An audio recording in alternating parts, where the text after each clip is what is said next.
Hello everyone, I'm Brian and welcome back. Let's go ahead and get started. Yoga means union. Right? Definition, yoga, right? Mm-hmm. Well, the root word of religion comes from legare and re.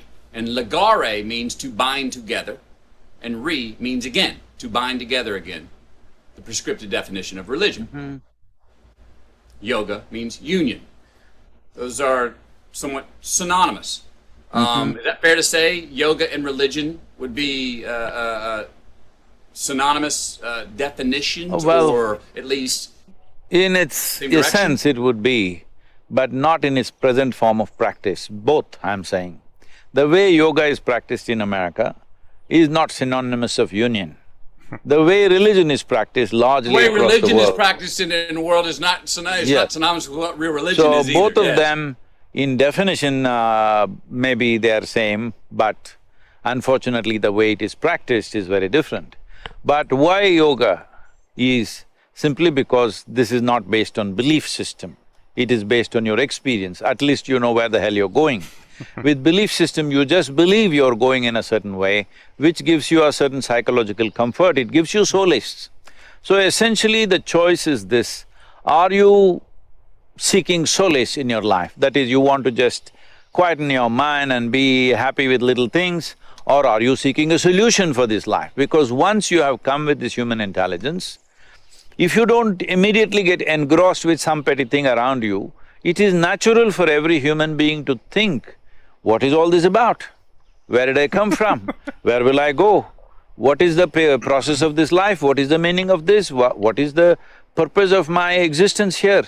And is my existence just a blimp that I just come and vanish, or is there something else? Essentially, what is the nature of my existence? This is a question that no human being can avoid unless somebody works on you very young and they tells you are this, you are that, you are going to this heaven or hell or whatever. Unless somebody washes you up like this, it is very, very natural for every human being to ask these questions. And these questions are good, this confusion is good, because when you realize you do not know, see, people have misunderstood and unfortunately not understood the significance of I do not know. I do not know is the most significant thing in your life, because the moment you see I do not know, the longing to know, wanting to know, seeking to know is a natural consequence. Once there is a strong seeking, knowing is not far away, because anything that you wish to know about life, you don't have to search through a microscope or a telescope, because you are life. This is life. Right now I may call this by a name, right now it may have an identity in the world, but essentially this is life, and this is the only life I can experience. See, right now all these beautiful trees, I don't experience them. I only experience them the way they happen within me, the way they reflect in the firmament of my mind, and how I relate to them. Whichever way, I will only experience these trees within myself. There is no way I can experience these trees out there, and that's true for everything. You cannot experience anything out there, it can only happen within you. All experience, pain and pleasure, joy and misery, agony and ecstasy can only happen within you. Every kind of experience happens within you. When you understand this, well, if you realize I do not know, and then you start looking, naturally you will understand this. Once you understand this, finding the nature of your existence and becoming the master of your destiny is a natural consequence. The problem is we kill I do not know with belief systems, ideas, philosophies, ideologies. If you keep all these things aside, I think that's what in some way you did in your desert. I don't know which desert you went to. You didn't go to Kalahari, did you? No, I would Sahara. So that's actually kind of interesting. I guess the thing I was thinking of at that time was in the past, or let me say not the past, but examples that were shown, or at least that I've watched, was like during Roman times to say, oh, the gods are on Mount Olympus, that mountain over there that no one can climb. Second someone can climb, it's like, oh no, they're not in that mountain, they're in the sky. They're in Mount Sky. cloud sky, and all of a sudden when planes fly by, it's like, oh no no no no no no, not the cloud. They are in another dimension. Or the sheer fact that, well, that's one, they keep pushing this boundaries outside, outside, outside, and they finally get the question answered by climbing or by flying. But also, you know, when they explain certain things, especially in this religious back day, they have God of War. The reason why war happens, God of War. The reason why lightning happens, Zeus. The reason why love happens, Aphrodite. Reason why I can't remember the other gods, but there's a god for emotion, for a whole bunch of kind of reasons. So basically, they answer the question with a false answer, so we can no longer question it anymore. Because, oh, the reason why there's war, God of War, Ares.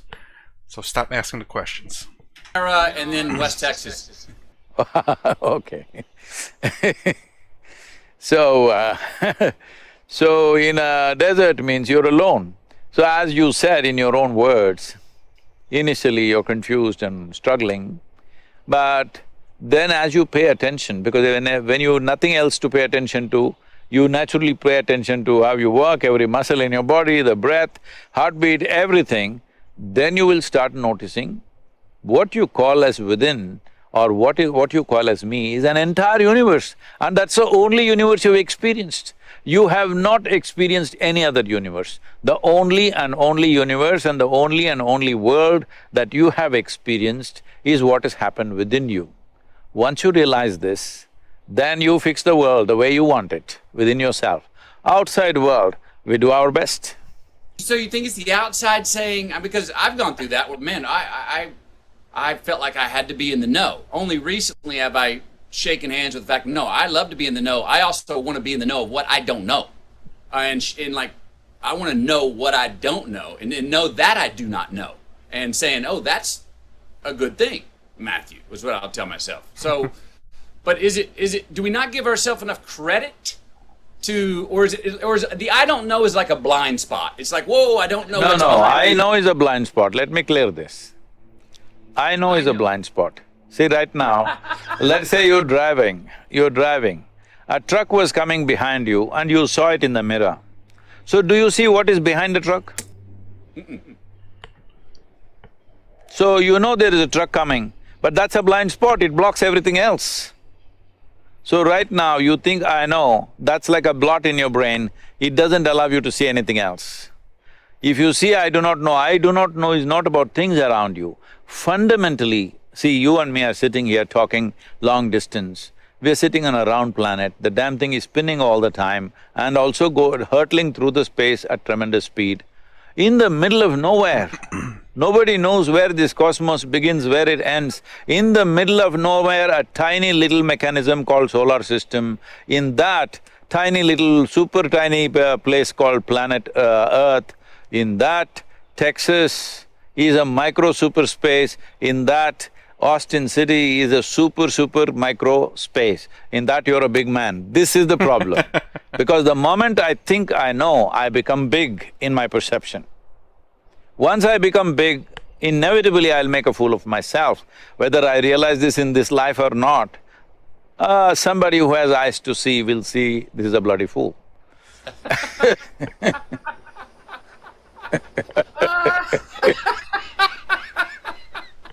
Yes, love it. I know is a blind spot. Heard. But we tell ourselves, the world tells us the opposite. That no, the self-assurance, confidence, even if it's a false confidence, will get you, more of what you want. We reward that in life, in this life, in the mortal life. I hope Sadhguru talks about confidence. What was it? I forget the phrase, but it's basically confidence without knowledge, and knowledge with confidence. I love that phrase. With money, with jobs, with even blue ribbons and gold medals sometimes. Is it an act of courage to lean into the I don't know? Is it to seek what you don't know? Is it a courageous act, or is that too much of a come from a belief system? I'm just trying to make it tangible because yes. in this, right now, do I know you are Matthew? I wouldn't dare try the second name. McConaughey. McConaughey. Rhymes with what would Madonna say? So, so I know you're Matthew McConaughey, but do I know you? I don't know. I know you because when I see a person, I know many things that I know, I need to know to interact, to be with them and everything. But do you know some life absolutely? You do not know. So with the I do not know does not mean you are ignorant. I do not know simply means that maybe right now I'm seeing the surface, I'm always willing to look deeper and deeper and deeper. But the moment I say, oh, I know what's Matthew, he's a file in my mind, it's finished. So, I do not know does not mean that it's ignorance. See, we must understand this. See, however much knowledge you have, even if you have digested the libraries on this planet, still what you know in this cosmic space is a minuscule. But our ignorance is boundless. So the whole yogic system always identifies with ignorance. Because if I identify with my ignorance, then whether I am awake or asleep, my intelligence is always on, it never sleeps. The moment I say I know, my intelligence goes to sleep, it gets lazy. This is essentially determining what is the quality of your life. So do not ever let your intelligence go to sleep by saying, I know something. Do you know a blade of grass? I'm asking all the top scientists on the planet. Do we really know a blade of grass? Absolutely. We do not know. As you look deeper and deeper and deeper into it, there's more and more and more to it. See, the top scientists in the world have openly saying, we not only do not know, we will never know. All right? So this is does it mean these people are ignorant people? No, they may have more knowledge than most people on the planet, but they are saying this because they have looked deep enough into life. And if you look deep enough into life, you will naturally see what you know is a minuscule, what you do not know is an endless possibility. So do you want to take away the boundless possibility because you know a spot? I don't know is not ignorance, it's an endless possibility. Ooh. Ignorance is a boundless thing, knowledge is a very limited thing. Damn, good quotes. Fun. Fun. That's what this sounds like, fun. The adventure. Can you open up your definition of expansion? You know, what most people would say. It's weird how he does. I don't know if that's normally a McConaughey thing, where he goes the good and the bad, the heaven, the hell, and the right and the left, or something like that. He seems.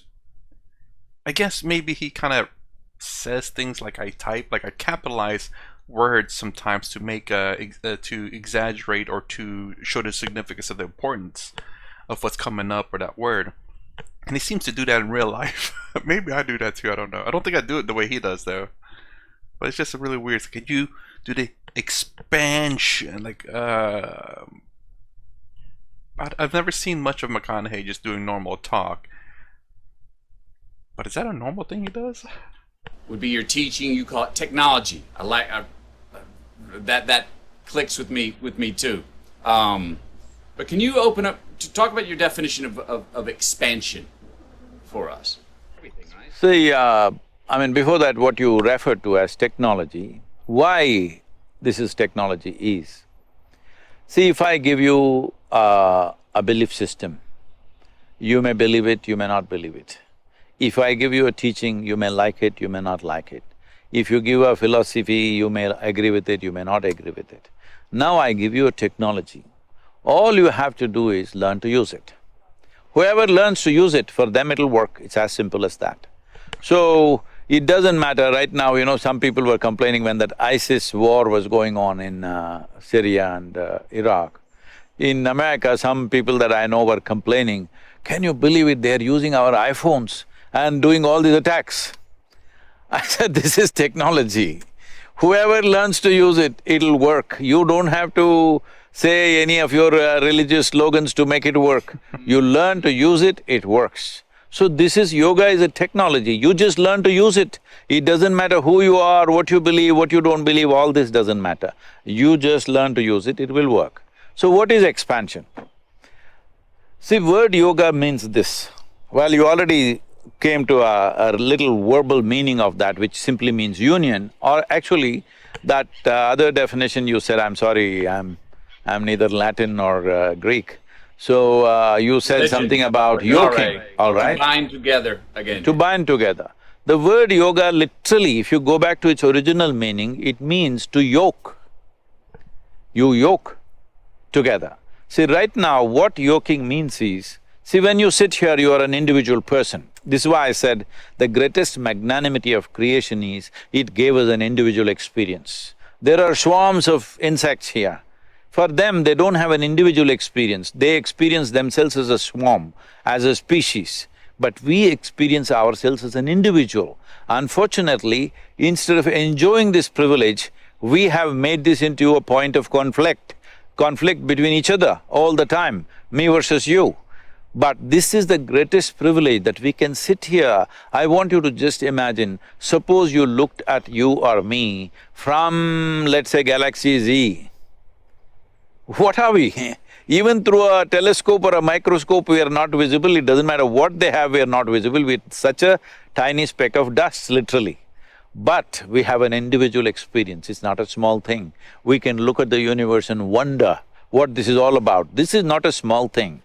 So this individual experience or the sense of being an individual, when you take it too seriously, then you get lost. Then you have to yoke with the creation. You have to become one with it. Only then you know life, otherwise you are misunderstanding your psychological world as existential. Right now, this is all the problem with human beings. Somehow nature trusted that if we give you so much intelligence, you will make the best out of it. Tell me, Matthew, in your experience or in anybody's experience, does intelligence spell solutions or problems? Both. The thing is, though, is that with intelligence, a solution can be a problem.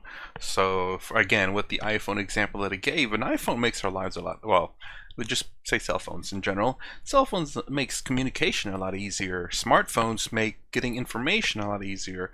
Credit cards make paying bills a lot easier. Doing a lot of things, online banking, online bill paying, online shopping, you know, you can put an order online and go pick it up at the store, have it shipped to your place. All these are technologies, all these are from intelligence that we've created. At the same time, the phone thing about what he was talking about earlier, how it was used in a bad way. Intelligence is but a tool that we use, whether it's both a solution and a problem. We seem to see the problems more than the solution, but intelligence is like a tool. A lot of the things I compare it to tools. A phone is a tool, a hatchet is a tool, a gun is a tool. Our intelligence is a tool. Intelligence is a tool. We use it to create good things to make people's lives easier, and we use it to create terrible things to kill people. Intelligence means solutions, isn't it? Unfortunately, today it's human intelligence which is causing all the problems, simply because we are too stuck with our individuality. We don't understand this is just a privilege. Tomorrow morning if they bury us in the land, we will become one with everything, all right? All this countless number of peoples who walked this planet and they also thought they are great people, where are they? All topsoil right now. You and me also will be topsoil unless some friends choose to bury you real deep, thinking you may raise from the dead, you know fearing rather. So I'm saying, we are anyway part of this. Without taking a breath, we cannot live. Without food, water, we cannot live. Without constant interaction, we cannot live. But we are acting like concrete block individuals. We are absolutely individual. Yoga means you obliterate the boundary of your individuality so that you experience your universality. Once you experience your universality, if I experience everything around me here, everybody around me here as a part of myself, after that, do I need any morality? Does somebody has to tell me, don't drop them, don't kill them, don't do this, don't do that? Once I've experienced something as a part of myself, with that I have no conflict. This is yoga. See, right now, for example, these 5 fingers, I have 5 more, okay, I'm only showing you 5. These 5 fingers, you also have 5, not bad. So, these 5 fingers, right now I experience them very much as a part of myself. But this is just the food I've eaten. Food I've eaten means it's just the soil that I'm walking upon right now, it's just a piece of the planet. But right now, this is very much me. In my experience, this is totally me. Now, why is this so? See, right now, there's a glass of water here. The water in this glass, is this me? No. If I drink it, will it become me? Of course. More than 70% of my body is water. So what is it that happened? All that happened was, as you have a physical body, you have a sensory body. Your sensory body is the boundaries of who you are. See, if you touch your right hand, you do this, Matthew, with your right hand, just touch your left hand. Is that you? 100%, isn't it? Touch the chair on which you're sitting, is that you? No. No, how do you know? It's just that here there are sensations, here there are no sensations. So essentially what you're saying is, what is within the boundaries of my sensation is me. What is outside the boundaries of my sensation is not me. So, the sensory body has a presence of its own. We can just do this experiment right now. Just close your eyes, just for 20 seconds, briskly rub your hands like this.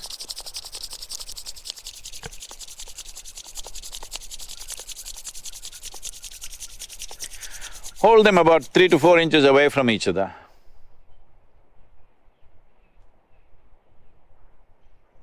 Something happening between them, isn't it? Yes. So, what is happening is just that because of exuberant movement, now your sensory body expands.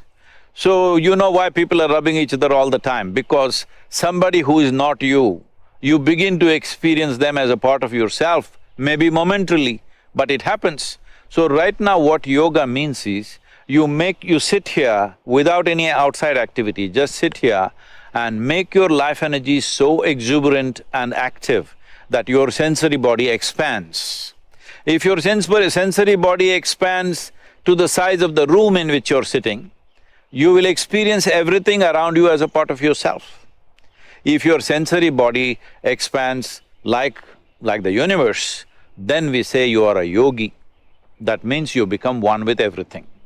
Today, if you go to a yoga program, in a studio, people are calling themselves yogis, that's not what it means. It means that you obliterated the boundaries of your individuality and you became one with everything in your experience. Even if this happens for a few moments in your life, after that you are never the same again. Because everything that you see, man, woman, child, tree, animal, bird, everything, somewhere deep inside you know this is part of me. When you know this, you don't have to be driven by commandments or morals or values or ethics, no. You are running out of your humanity, the life that you are, and that's the way you should be. If your humanity is dead, then you need lot of morality. If your humanity is alive and overflowing, everything will be fine, you will do the best that is for yourself and everybody around you, and we would completely live a different life. And right now with this pandemic and everything, this becomes very essential. This is the time for us to stand up and show what kind of human beings we are. Yes. Yes. Individually. And what you just said about the individual experience is all, that's who we are, that's all we have. But the yogi is connected with the universe, all right? So the I, it's where the I meets the we. The yoke of the I and the we. Would that be fair to say? That's how I phrased it.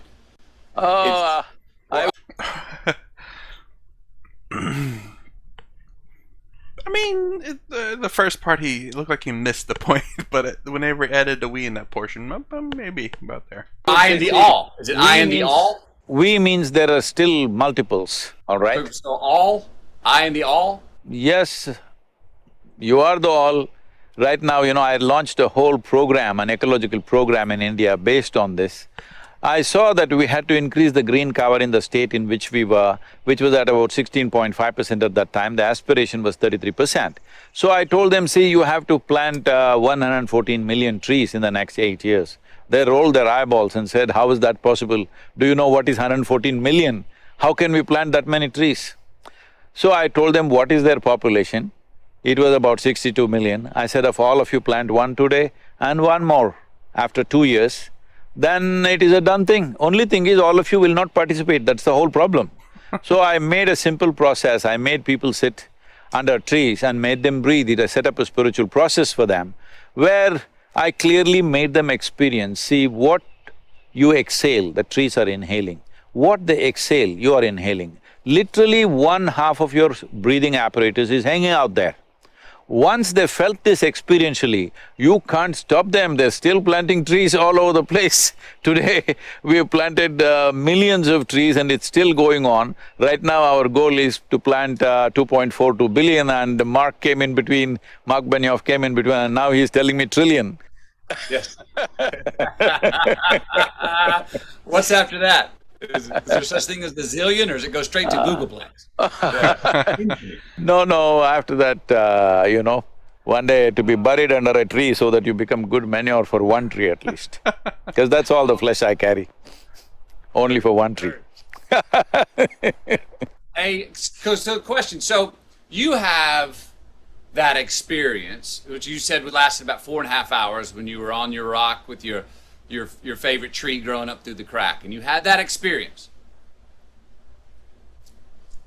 How many years ago was that?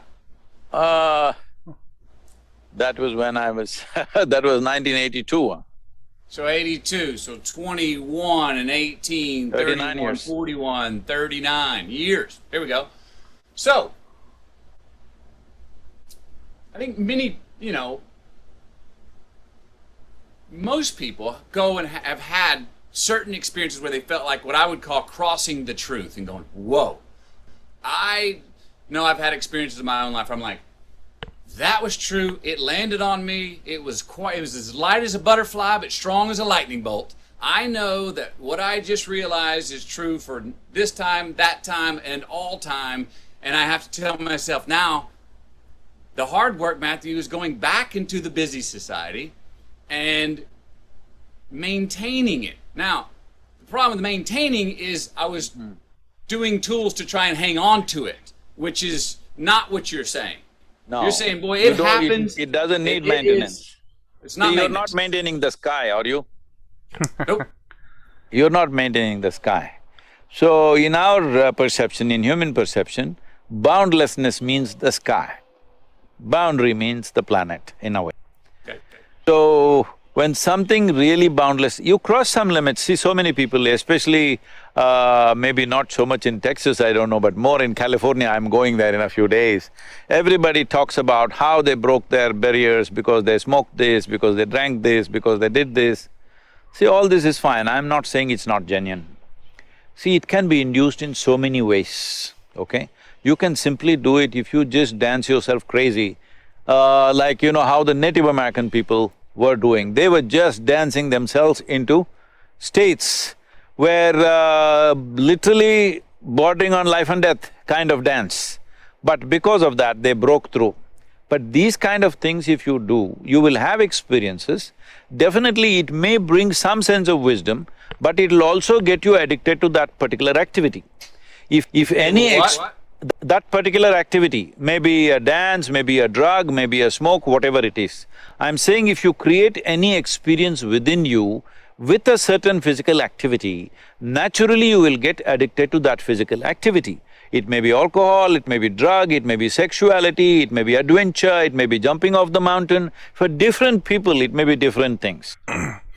People skydiving, people doing bungee jumping, people who… I guess, who kind of live life into extremes where they can't get enjoyment out of life anymore. But then he's talking about like existential experiences where you have to do crazy things like drugs or dancing close to death to experience them. Well, now that I said that, maybe people who jump off planes and do bungee jumping, this little crazy stunts and stuff, I wonder if they're experiencing the same things too. But essentially you will get addicted to the activity because you see that activity as the source. Now, this is what is significant about the yogic process, that there is a step-by-step ladder if you climb, then after that, without any activity, sitting in this space, you can be in that state. Once that happens, there is no maintenance. Voila.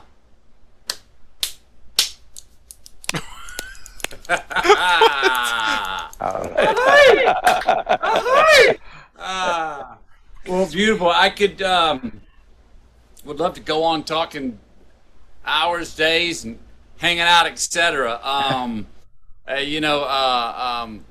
really dig where you're coming from, and happy you're sharing what you're sharing. Because I think you're turning a lot of people, obviously turning a lot of people on to themselves. Amen for that. For keeping us involved, and boy, we need that. Like you said, we need personal involvement now more than ever, to evolve as a species. It seems, you know. So this is a time, I'm saying, particularly in India right now, last 2 weeks have been grim, all right? It's been a very grim situation out there and still going in that direction. Well, now lockdowns, curfews, all coming, maybe it'll turn back a little bit, but we need to understand this, that we have come to a time where there are many, not mainstream scientists, there are many, other kinds of scientists who look at various things. They need not be 100% wrong or 100% right. They're talking about how this has all happened because of the biological push we have done on other creatures, whatever. This is a script for a Hollywood movie, that how we pushed the biology and how all the virus sat together and planned and got at us. I'm saying not that, but I'm just saying, essentially, we have reached a point. Different generations have reached different kinds of situations, but we have come to a place, our fortune is right now, this virus, the carrier, the sole carrier is human being.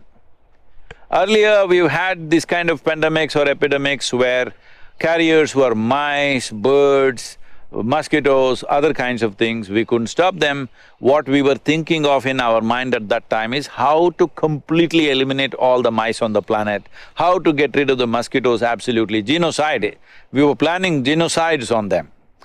But right now it is us, we are the carriers. You can see this as a great blessing and a great curse. If you would see it as a blessing if you are a conscious human being.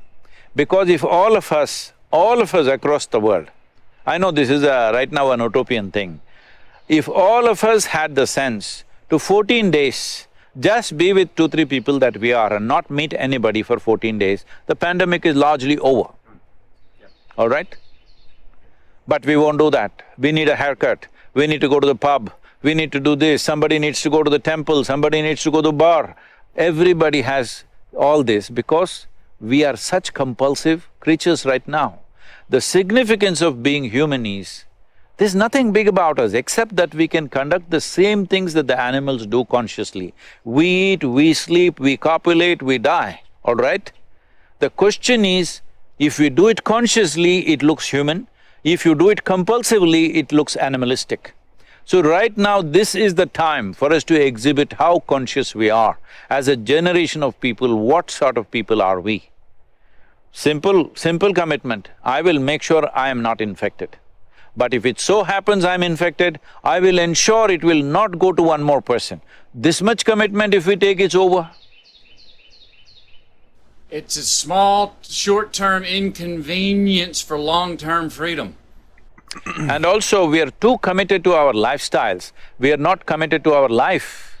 We think our lifestyles is life. No, lifestyles is a consequence of time. I will say though, there are people out there who kinda, in the sense, can't isolate themselves in a way. Like, you know, they like if we planned for a complete shutdown, people will be rushing to the grocery stores to buy food for a month.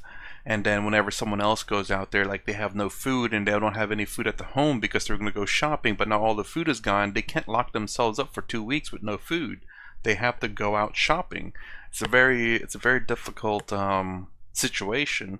If there are some people who maybe can't afford to go shopping this week because they spent all their money and they have enough food for 1 week, but next week they have to go shopping for food, and next week to get paid.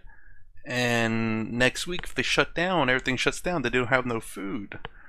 So that's kind of the problem with I'm not saying every place, but with some people, it's not because they go out by choice in a sense. I mean, obviously they do, but it's just because of the situation that they're in. It sucks for, again, poor people. When people, for me, I'm poor, but I like to plan things out. I like to make sure I have enough. I'm weird that way. I buy, like, you have no idea how many soaps and shampoos I have because they're on sale. And I don't want to go shopping every week or every month for them. So I buy when it's a really good sale. I stock up on it, and then when I get low, and then I buy again. I buy quite a bit so that it lasts me for like a year or something like that. Food I generally buy in abundance, in a sense. What I can buy that make it last, and what I can't, then obviously I have to go out. Like fresh fruits and vegetables, you can't make that last for a month necessarily. So that's the things that you have to kind of go out in a weekly, bi-weekly, or monthly basis. Everything else that you can freeze, well, I mean, that'll last for a while. But yeah,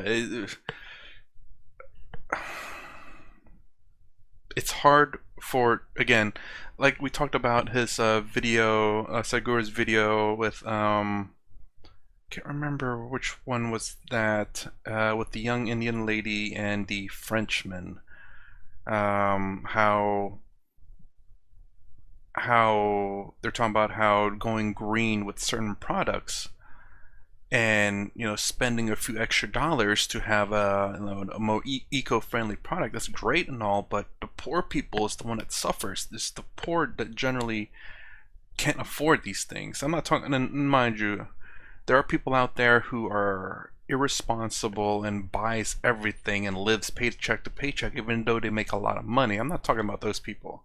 Those people are just, they have a bad spending habit and they probably don't care. But there are some people out there who are, living paycheck to paycheck, not because they're terrible spending habits. It's just because of the bills and maybe the job doesn't pay enough. These are the people I'm more worried about. They can't exactly, pay that extra $2 to $3 because then they're gonna have to, I don't know, maybe not get fresh fruits or vegetables anymore and go with a cheaper product, and that brings up health issues, like they're unhealthy because they don't eat healthy foods, but because they can't afford it. But yeah, it sucks. It's a very delicate situation, I'm sure. And just to say that, 2 weeks, just lock down for 2 weeks, everyone stay for themselves, it's pretty simple for most people, I would agree. But there are still some people out there who just can't do that. I don't know. Sadhguru had a very harsh answer in that one video, and I don't necessarily disagree with him, but it's just, whew, man, whew, the answer is, it seems extreme, and could be, but I'm just saying that a lot because you gotta watch that video and hear my answer for that one and what Sadhguru says. In the times we are in which we are living, life is the real thing. So right now focus on life, that this life should not be put to risk, no other life should be put to risk. Lifestyle doesn't matter, you can make your lifestyle differently, what is the big deal? Yeah, I'm driving and sleeping in a truck so I've changed my lifestyle completely. I hear you. Oh, I hear you. Great talking to you Thank you, Matthew. today. I look forward Wonderful. to our next time. Yeah, I hope to catch up somewhere. the laughter and all. I hope you have a great road trip and keep enjoying yourself out there, getting off road. And we'll talk to you next time wherever you are. I'm crossing Texas. Keep the cowboys off me, huh? Come on, you'll fit right in here. Come on in. Howdy. It's about 974 miles east to west. Come on through, man. Stop wherever you want. Hospitable state. We'd love to have you. Let me know when you come. Yes, thank you. Thank you.